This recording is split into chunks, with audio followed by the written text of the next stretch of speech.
وَلِلَّهِ عَلَى النَّاسِ حِجُّ الْبَيْتِ مَنِ اسْتَطَاعَ إِلَيْهِ سَبِيلًا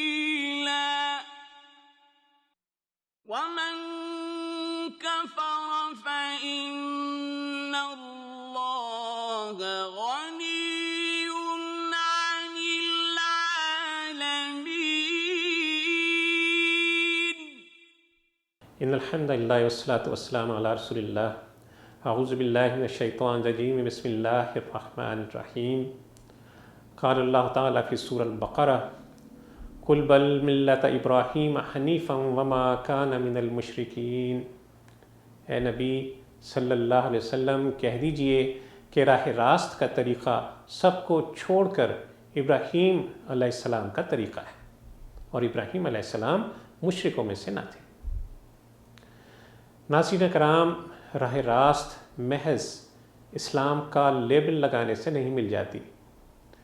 راہ راست کعبہ کا چکر کاٹ آنے سے نہیں مل جاتی.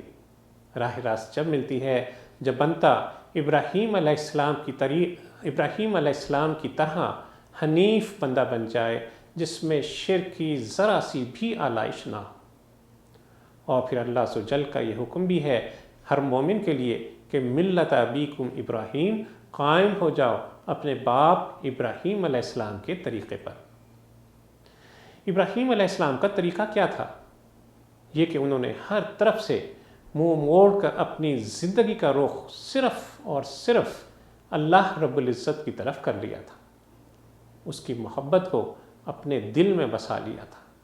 اللہ کی ذات کو اپنی طلب کا محور بنا لیا تھا. اپنا سب کچھ اپنے رب کو سونپ دیا تھا. ایک حاجی کے لیے اسوہ ابراہیمی میں سبق یہ ہے کہ اپنے رب کے لیے ہر وقت اس کے حکم کے لیے مستعد رہے، اپنے رب کی ہر حکم کی اطاعت کے لیے ہر وقت تیار رہے. ابراہیم علیہ السلام کو حکم ہوا رب کی خاطر آگ میں بے خطر کود پڑے. حکم ہوا گھر بار وطن سب کچھ چھوڑ دیا. حکم ہوا تو اہل و عیال کو وادی غیر ذی زرع میں جا بسایا. حکم ہوا تو پتھروں سے اللہ کے گھر کی دیواریں چن دی. حکم ہوا تو جوان سال اکلوتے بیٹے اس کے گلے پر چھری رکھ دی. جب بھی کوئی حکم آیا جواب میں پکارے تو یہی پکارے کہ لبیک اللہم لبیک، اے رب میں حاضر ہوں، میری ہر متاع، میری ہر قوت، ہر طاقت تیرے لیے حاضر ہے. بس یہی توحید خالص ہے، یہی فرما برداری ہے، یہی اطاعت ہے جو ہر حاجی سے مطلوب ہے. اور یہی اصل حج کی حکمت ہے کہ اپنے رب کے ہر حکم کے سامنے سر تسلیم خم کرتے. ناظرین کرام، حج حنیفیت سے عبارت ہے. ہر حاجی کو حنیفیت میں رنگنے کی تربیت کا نام ہے. ہم حج بھی کریں، عمروں پر بھی جائیں، 5 بار دن میں کعبہ کی طرف منہ کر کے نمازیں بھی پڑھیں، لیکن ہم پر وہ رنگ نہ چڑھے جو ابراہیم علیہ السلام کا رنگ تھا، تو شاید پھر اس سے بڑھ کر کوئی شاید ہی بدقسمتی اور ہو. کہتے ہوئے خوف آتا ہے، لیکن حقیقت یہی ہے کہ ہم اپنے اوپر اسوہ ابراہیمی کا رنگ نہیں چڑھا پائے. نتیجتاً اللہ عز و جل نے اپنی رحمت کا رخ ہم سے موڑ لیا. آج بر و بحر میں ایک فساد برپا ہے، ہر طرف ظلم ہے، فتنہ ہے، امت مسلمہ پر ذلت اور مسکنت چھائی ہوئی ہے.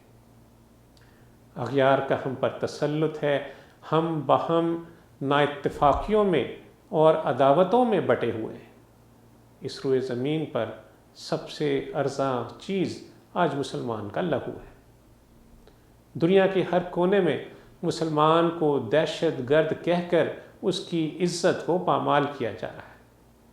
وجہ صرف یہی ہے، اور یہی ایک وجہ کہ ہم نے اس مرکز کو چھوڑ دیا، اس کعبے کو چھوڑ دیا، اس دین کو چھوڑ دیا، اس سبق کو چھوڑ دیا جو ابراہیم علیہ السلام کی سنت تھا. اور پھر جو بعد میں دعا ابراہیمی کی شکل میں محمد مصطفیٰ صلی اللہ علیہ وسلم ایک مرتبہ پھر میرے اور آپ کے لیے تازہ کر گئے۔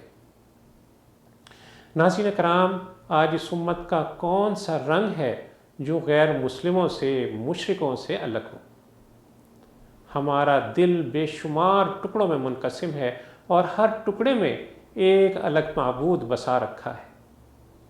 اغراض و مقاصد پر نظر ڈالیں، صرف اور صرف دنیاوی آسائشوں کی باتیں ہیں، حرص و ہوس کے لمبے چوڑے منصوبے ہیں، اور آخرت کی طرف تو ہمارا دھیان بھول کر ہی جاتا ہے۔ نماز میں بے شک ہم قبلہ رو ہوتے ہیں، لیکن زندگی میں ہم نے بہت سے قبلے بنا رکھے ہیں۔ وابستگیوں کے بہت سے مراکز ہیں۔ زبان پر بے شک لبیک ہے، لیکن نہ تو خود اللہ کے حضور حاضر ہوتے ہیں اور نہ ہی اپنی کوئی محبوب چیز اللہ کے حضور پیش کرنے کے لیے تیار۔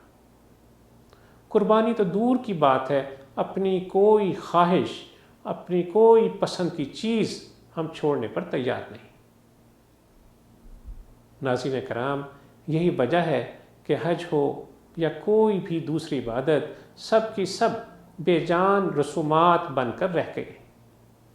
ہماری عبادتیں نہ ہمارے قلوب کو بیدار کرتی ہیں اور نہ ہی ان سے ہماری شخصیت میں، ہمارے کردار میں کوئی تبدیلی واقع ہوتی ہے۔